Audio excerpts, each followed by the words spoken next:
There really is no shortage of creepy and mysterious footage taken from security cameras and delivered directly to our screens. But today, we've decided to narrow it down and take a deep dive into just the ones that leave you going, what the f***? First up on our list today, we have the mystery of the Siberian dancing lady. Video footage of the woman first began circulating online in 2019, showing an elderly woman dancing in the streets of Siberia, dressed in traditional Siberian garb. The user who posted it said that they were confused about her behavior, but eventually a stream of comments flooded in, labeling the woman as the Siberian dancing lady and saying that if you were to look the woman in the eyes without first receiving permission, she would chase you down with a large blade in an attempt to end your life. There is a Siberian legend that tells the story of a woman who fell in love with a man from a different village. However, unfortunately, her family disapproved of the union and she was left heartbroken. It is said that when she died, her spirit could be seen roaming along the countryside, dancing and singing mournfully in the night. Those who were unlucky enough to gaze upon her shadow would be met with misfortune and death. In 2023, more video footage of a strange woman dancing in the Siberian streets was posted online. In one, the woman notices that there is someone filming her and begins charging towards them holding a large blade. Many people also claim to have seen the woman and have theorized that she is either mentally unwell or possessed by the devil. Police have also begun to take these sightings very seriously, and incidents have even been reported on the local news stations, who have warned citizens to seek shelter after dark to avoid a run-in with the unidentified woman. Next, we have footage taken from a passenger aboard an American Airlines flight headed to Orlando from Fort Worth. The woman in the video, later identified as Tiffany Gomez, a former Microsoft employee, can be seen having what can only be described as a breakdown. She shouted at other passengers, claiming that a man near the back of the plane was not real and that the plane would not be making it to its final destination. She was removed from the aircraft and was later captured on police body camera footage inside the terminal of the airport,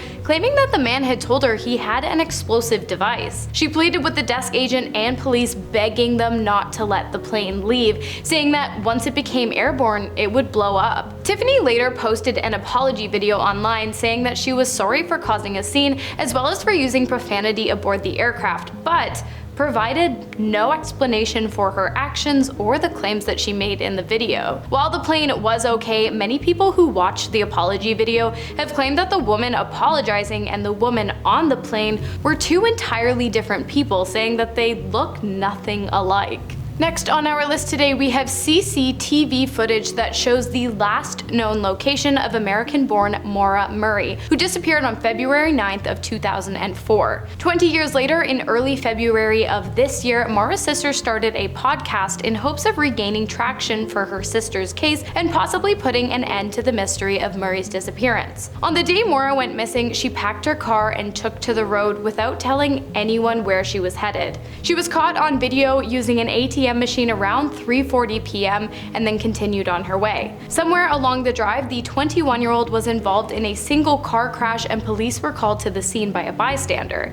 By the time police arrived, however, just minutes later, Murray was gone. It is unclear whether or not she wandered off into the woods or grabbed a ride from a passing vehicle, but either way, she was never seen again. No one knew where she had been going or why she had decided to pack up her entire dorm room and leave nursing school to head north. While some people believe she left because of a ticket she had gotten for a previous crash or a warning she had received for using a stolen credit card number to purchase fast food, her family heavily disputes these claims, as she never received a ticket for the accident and the charges of fraud were dismissed on good behavior. Her mother and father maintain that she was in the wrong place at the wrong time and that whoever picked her up that day on the side of the road is ultimately responsible for her death. Next up, we have the strange last moments of Lars Mittank, captured on CCTV at an airport in Bulgaria. You see, in the summer of 2014, Lars and 3 friends had traveled to Bulgaria and stayed at a popular beachside resort. During their time away, they relaxed, swam, exercised, and often went to clubs.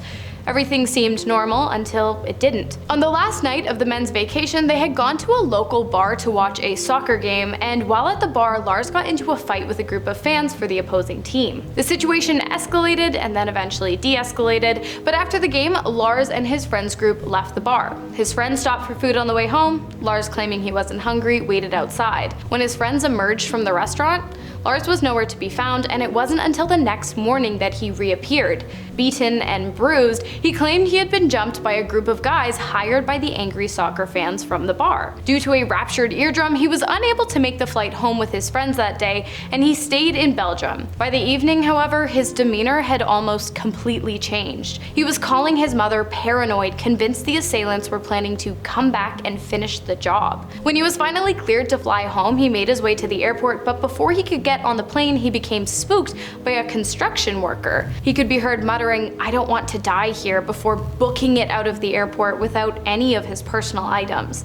And that was the last anyone would ever see of Lars. His behavior and disappearance remain a mystery to this day, but I want to know what you guys think. Was he really being hunted down by some kind of hitman, or might the initial blow to the head have caused Lars to slip into some kind of paranoid manic episode? Next up, we have 3 incredibly strange videos captured on home security cameras that might just give you nightmares. These videos were shared to social media platform TikTok by Mandy, a mother of 2 who became incredibly disturbed after her Ring camera alerted her to movement taking place outside of her home. In the video, you can clearly see the shadow of a person standing to the right side of the camera, but what's really creepy here is the audio. In an almost witch-like voice, the figure says, "Let me in," before it begins scratching on the door and trying to open it. After the incident, Mandy began to monitor her cameras much more closely, and to her dismay, a few nights later she saw a figure in a black hood lingering outside her shed. And a few days after that, the same figure was seen lurking around the premises of her home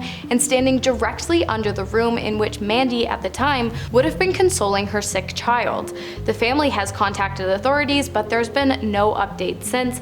However, I do have goosebumps all over my body right now. Next up, we have the Eriksson twins captured on police body cam footage after the officers had been called to the scene to investigate the woman's strange behavior. The Swedish sisters Ursula and Sabina had been seen acting up after exiting a public bus. They tried to board another but were denied entry. The pair made their way over to the highway and they were seen dashing in and out of traffic. When police arrived on the scene and attempted to apprehend the woman, they once again ran into the road until they were both struck down by oncoming vehicles. Ursula suffered severe injuries and Sabina was briefly unconscious but awoke soon after, attacked the officers and refused medical help, which ultimately led to her arrest. Sabina was eventually released, but her freedom didn't last long. Shortly after leaving police custody, she ended the life of Glenn Hollingshed with a large blade after the stranger had agreed to take her into his home so that she could use his phone to contact Ursula. No one knows why either of the women did what they did. There was no evidence of drugs or alcohol involved at either incident, but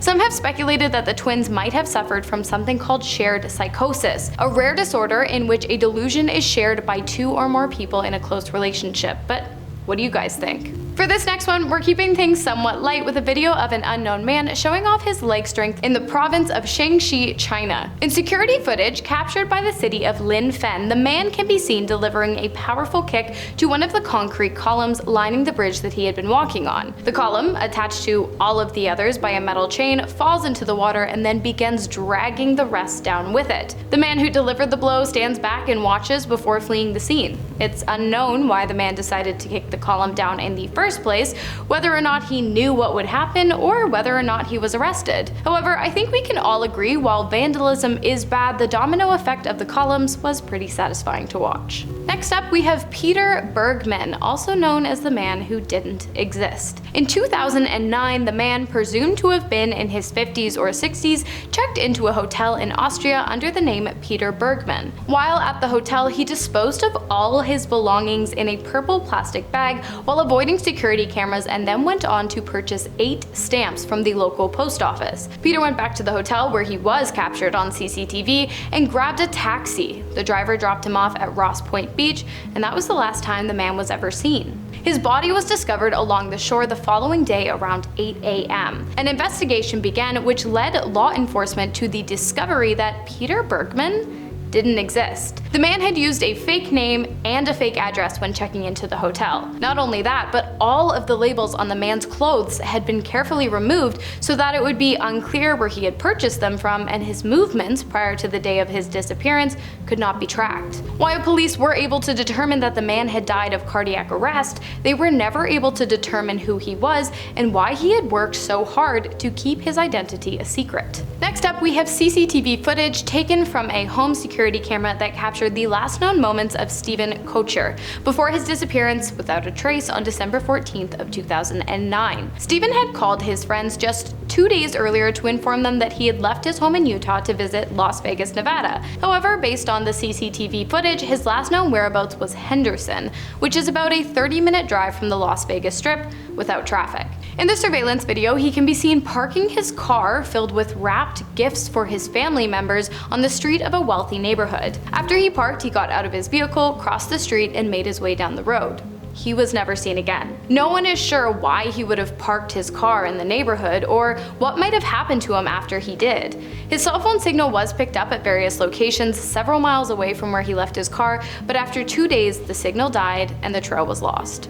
And finally, to finish off our list today, we have the mysterious disappearance of Dale Kerstetter, who was last seen in a surveillance video taken from inside of the glassworks plant where Dale once worked as a security guard. On September 12th of 1987, Dale had been working the evening shift at the plant when all of a sudden an unknown masked man entered the building. Dale was last seen leading the man through the building while staring directly at the plant's security cameras, possibly in duress, before disappearing out of frame, never to be seen again. However, the masked intruder who made off with $250,000 worth of platinum pipe is seen again, wheeling a large bag out of the plant. While some believe that Dale, who had been in debt at the time, was working with the masked man, his family members maintain that he was an innocent bystander in the incident, and that it's likely the bag they saw leaving the plant in the wheelbarrow had contained Dale's body. To this day, no trace of Dale or the stolen merchandise have ever been found, and the case remains a mystery.